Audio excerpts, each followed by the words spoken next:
Alright, hey guys, my name is Shadow, and welcome back to Elite Dangerous. So today, we are taking a look at the Vulture. Now, I haven't done anything with the Vulture in a video anyway, since I did my bounty hunting guide tutorial thingy, and that was quite a while ago. That was way before 2.1 even launched, and back then the Vulture was a really good ship, but I haven't actually touched it, surprisingly, very much since then. So what we're going to be doing today is seeing if the Vulture is really still a viable ship for bounty hunting. We're going to go over the build, and then we're going to take it into a Haz-Res, and number one, we're going to see if it can survive there. And number two, if it does manage to survive there, we're going to see if it's worthy to be taken to the engineers for some upgrades. So, let's look at the build, and then let's go into the Haz-Res. So we're going to start with the core internals, and we've really got just a pretty standard build here. There's really nothing like fancy or anything like that about it. So let's start off with the core internals. So we have the military grade hull, we have the 4A power plant. Now, the Vulture is a fairly large fighter kind of ship. I mean, it's not as big as the Fer-de-Lance or anything like that, but it is a big-ish ship for what it is, and it uses the same power plant that the Cobra Mark III uses, which is a significantly smaller ship. So where it's a little bit lacking, well, a lot of bit lacking, is in the power output department. As we can see here, we only have 15.6 available megawatts of total output power from the reactor, so that's not amazing. One of the things that this ship could really benefit from at an engineer is a significant power plant upgrade. Now, we can upgrade power plants to grade 1 at Felicity Farseer. However, to upgrade power plants further than that, we'll have to unlock an engineer called Marco Quent, and that may be coming up in a future video. I don't know, we'll see how that goes. Anyways, let's move on from the power plant, but yeah, the power plant's small and it could use an upgrade. So if we were going to upgrade anything, it would be that first. So anyways, we then have the 5A thrusters because this is, well, a fighter and we want it to be pretty maneuverable. We have the 4A frame shift drive because, well, that's the biggest one we can put in here. We have 3D life support because lightweight. We have the 5A power distributor. Now, the 5A power distributor is actually pretty good. The Cobra actually uses the class 4 power distributor. So this is one larger from that. And then we have the 4D sensors because lightweight, and this only has an 8-ton fuel tank. So that's not terrible. I mean, it's fine. We're not going to be jumping it around system to system to system or anything. We're just taking it into the same Haz-Res that we usually go to, which is only like 2 light seconds away, so that's fine. So let's see the optional internal stuff. Now, I'm using a bi-weave shield generator on this because, well, they recharge faster, and I really haven't had that much experience using bi-weave shields. So because they require less power than, well, a regular shield generator does, I thought that would be a good fit for this ship, at least for now, until we can, see if we want to upgrade the power plant. And then if we do upgrade the power plant, well, we can probably put better shields on it. But we'll try out the bi-weaves for right now. So to complement the bi-weave shield generator, we've got a single 4A shield cell bank. Now, why do I only have one shield cell bank? Well, it's because we have a class 5 slot for the shields. We have a single class 4 slot for something like a shield cell bank, and then everything else is class 2 and lower. So we could, in theory, put another shield cell bank maybe in this class 2 slot, but I don't know that that would be effective in recharging any rings on a class 5 shield generator. Now, if I'm wrong about that, you guys can let me know in the comments, and I know you guys will. I know you guys will because you love to troll me on stuff like this, so whatever. But yeah, let me know in the comments if a class 2 shield cell bank would be worth it, and we can maybe take a look at that. Now, I've put cargo racks in here, and a lot of you guys are going to go, "Oh my god, Shadow, what are you doing? Don't put cargo racks on a combat ship. That's freaking crazy." Okay, calm your tits. Okay, look, cargo racks because engineering components. If we want to take this ship to an engineer, we need cargo racks. Now, something I do a lot is I'll go out in another ship like the Vulture or something where I have quite a lot of cargo space, and I'll gather components for a particular ship, and then I'll go to switch back to that ship, and I'll realize, oh crap, I forgot to put the right amount of cargo racks in that ship, and now I have to get rid of a lot of cargo that I just collected for this particular thing. And now I don't have any cargo racks. So let's just avoid that problem all entirely by having some cargo racks in the Vulture right off the bat. Now, I do have the advanced discovery scanner in here, and a lot of you guys don't like that. But you know what? I'm putting the advanced discovery scanner in here, guys. It's happening. Let's just deal with that and move on. Okay, so let's take a look at the weapons. Now, again, this is a pretty standard loadout. So we just have our large pulse laser and our large multi-cannon. Of course, these are both gimbaled because I'm not a huge fan of fixed weapons because, well, I'm lazy. Whatever. I don't want to. I can't be bothered to aim. You know what? That's why these are here. So gimbaled weapons. I didn't want to go with turreted because, well, they don't exist in these formats. But even if they did, I'd probably still go with gimbaled for this. And I know you guys are not a fan of turrets. Oh man, do I know you guys are not fans of turrets. Anyways, let's take a look at the utility mounts. Now, because of power constraints, I've left these two slots empty because, as you can see, we're actually at 16.31 megawatts out of 15.6 available megawatts. And if we were to look at our modules tab, then we'd actually see that we're at 105% power usage, and we can actually just barely bring that down enough to where this is viable. So we've got a single shield booster, and we've got the cheapest kill warrant scanner that we can get. And the kill warrant scanner, I feel, is a necessary thing because, well, I mean, it's a bounty hunting ship, and bounty hunting is all about making money from your kills. And if you want to make the maximum amount of money from your kills, then you need the kill warrant scanner. So that's not really an optional component for a bounty hunting ship, I feel. Now, a lot of you guys feel differently, and that's fine. You don't have to agree with everything I say. You're allowed to have your own opinions, but this is what I'm doing. So, okay, anyways. So that's pretty much it for the build.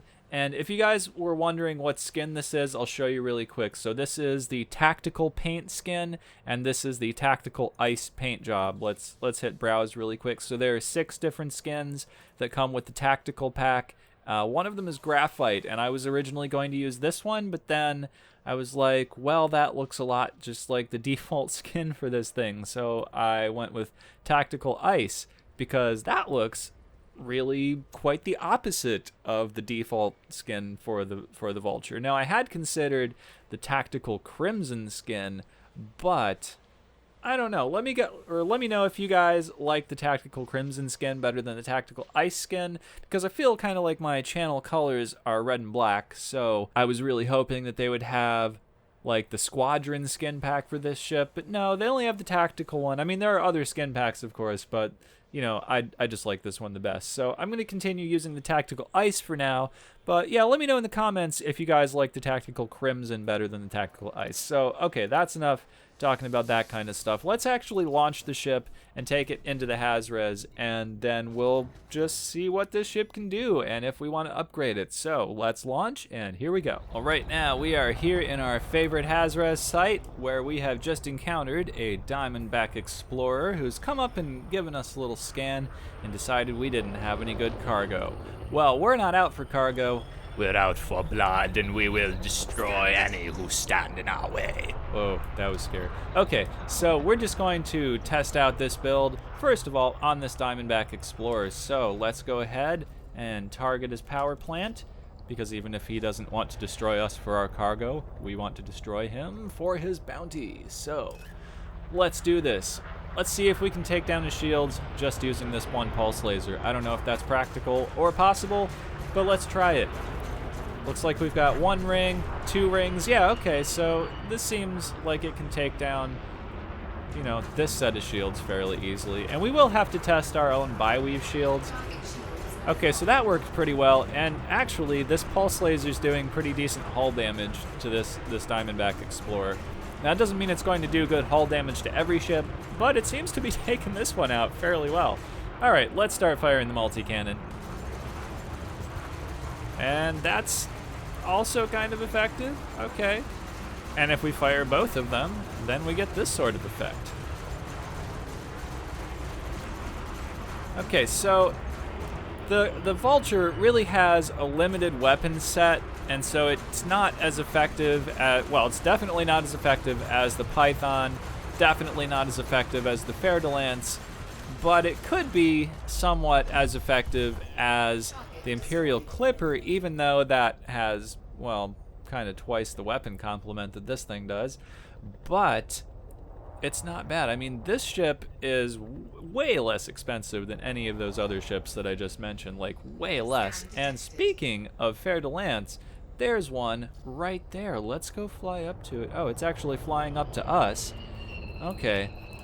So let's go ahead and give this guy a scan and see how well the Vulture performs against an enemy Fer de Lance. It's dangerous rank, so that should be a pretty good test. Okay, scan is complete. He's actually worth a pretty good chunk of change, so that would be good if we could take this guy out and actually get that bounty. All right, let's start firing on him. Not wasting any more time here. Let's just fire all the weapons. And he's gonna fly right on by. And we'll just keep shooting him until he dies. Of course, he's going to fire at us, so let's see how well these bi-weave shields actually hold up. Okay, not too bad. I mean, that wasn't like a heavy assault on us or anything like that, but we did take some fire, and that was okay. And it looks like our shields are actually recharging really fast, so that's what the bi-weaves are supposed to do. They're supposed to recharge really fast. Okay, we took a little bit more fire there, and it looks like the shields went down a little bit faster, so maybe these are not the most amazing shields in the world. I don't know, we'll find out. We do have the shield cell bank and stuff though, so we can use that. But we've got his shields down, so that's pretty good. And we are firing on him when we're doing a significant amount of damage. Yeah, okay, this is not bad. This is not bad. I'm pretty happy with the damage output that we're seeing right here. Oh, look, we have another ship firing on this guy, actually, so that could account for some of the damage. Well, I was not counting on that. I wanted to take this guy out completely with the Vulture, but it's okay. It's okay. Winning is winning, I guess. And we've just made 260,000 credits, so that's pretty good. Let's see what else we've got around here. So we've got a Federal assault ship, and it's dangerous rank. Now, there are also some other ships flying around here that we can try and take out after this one, but I am inclined to go after the Federal assault ship because these are one of the more OP vessels that you're going to encounter in the hazardous resource extraction site. So we're going to target this guy's power plant because it's always a good idea to target power plants. And then we're just going to start firing on him and see just how he responds. And hopefully no one else starts firing on this guy, and we can just take him out completely with the Vulture. So it looks like his shields are not significantly tougher than that first Diamondback Explorer's shields were. But this guy is a little bit more maneuverable, and he seems to be unleashing a bit more of an attack on us. So that is cool. Now we can kind of have a challenge here. Just kill this guy and stuff like that. Okay, so let's put all power into the shields, and we're not really hitting him because he's deployed chaff, but that's okay, it'll clear in a minute. Now again, I don't like to do that thing where you untarget him and your weapons become fixed because I've got his power plant targeted, and if I untargeted him, I'd have to retarget his power plant. Okay, now our shields are going down, so I'm gonna use a shield cell right here before they're completely down. So this guy seems to be putting up a pretty good fight. I think we'll probably come out on top of this, but he is putting up a good fight. Let's just get his shields down, and then we'll start firing on his power plant. Okay, he's using a whole bunch of shield cells in this fight. Now, I'm not really a fan of NPCs doing stuff like that, but whatever. I mean, just the amount of chaff and shield cells they can deploy make these fights take so much longer than they did before 2.1 came out. That's something I'm not really a fan of because that just creates a big time sink for this game that, well, you know, I mean, people have full-time jobs. Like, you know, our job is not playing this game. So we want to do things quickly for recreation, and that's not really this. Now, I've just popped another shield cell, and we've only had 4 cells in this bank, so that was number 3 for this fight. So that's not really a vote in favor of this ship, or maybe just in favor of this build, but Yeah. Okay, I'm not really a fan of this.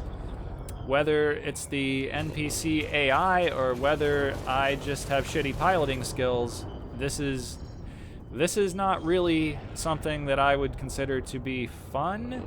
So, if we don't end up taking this Federal assault ship out pretty soon, I don't think this build is particularly viable. We might come back and try a different build, but I don't know. I mean, this is not that great. Like, we can't even take out a single Federal assault ship?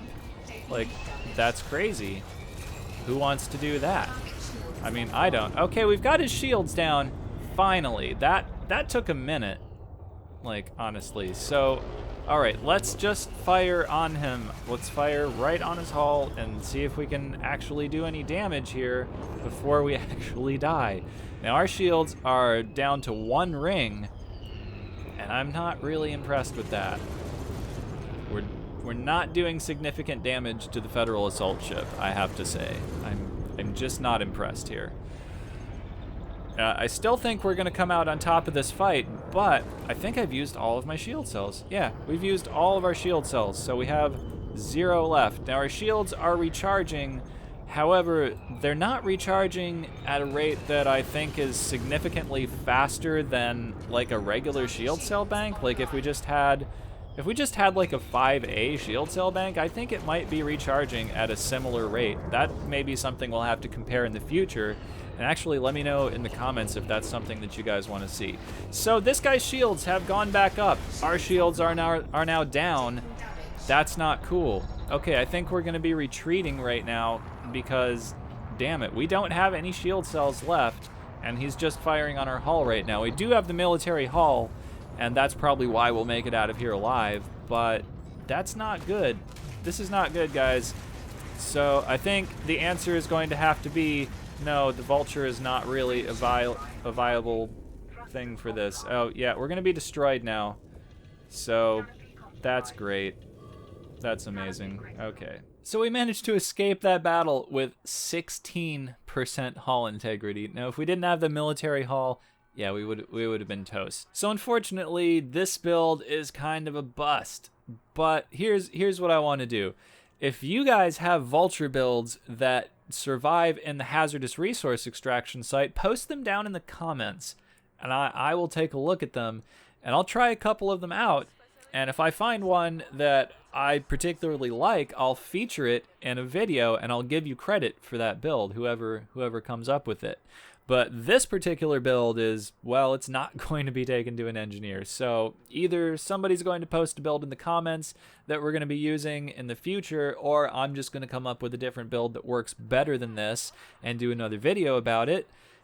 But that's pretty much the end of this video, and unfortunately this Vulture build, well, sucked for the Hazres. It may work for like the high resource extraction site where you go bounty hunting with the police, basically, if you guys want to do that. I don't particularly like doing that, but that is an option if this is, well, this is what you have. Anyways, that's pretty much the end of this video, guys. So like it if you liked it, dislike it if you disliked it. Let me know what you thought down in the comments, but that's it for me. So guys, thank you for watching, and I will see you guys in the next one.